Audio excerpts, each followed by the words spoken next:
I was trying to see how this light switch works, and this string, this pull-up string here at the center of the fan should turn off the light or turn on the light, but it looks like this is jammed up here. And if I look at this fan switch here with the string, pull the string, so it should be free and movable like this. So for this jammed string, I'm going to use an AutoZone product brake cleaner, and this is an alcohol, so it dries up very fast, and see if there is any blockage or any dirt that is holding up the string there.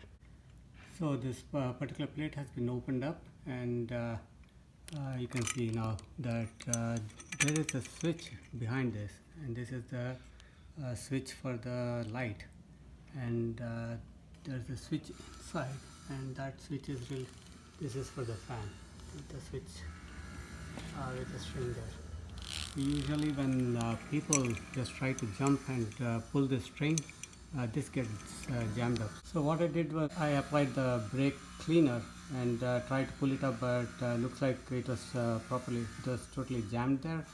I do have a kind of a Phillips kind of a screw, and I used that. Actually I pried through this hole here through the switch, and pushed the wire back, and that released the jam. So right now if I pull the string, it should be working. See, earlier it was jammed, I was not able to pull, but now I can. So right now I just put in one bulb, and then I'll try to pull the string and see if that works and if that fixes the issue. Yeah, voila, that has fixed the issue. So here is the final fixture, and you can see that the switch, when I switch on the light,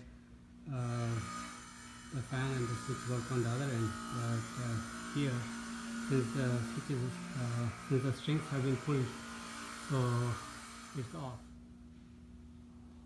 So here is the fan string, switch string that I'm going to pull, and then you can see that the rotation has started. And the same with this particular string here in the center. If you pull this, the light should turn on. Earlier this was jammed up, but now you can see that the light is working now. Light switch is working.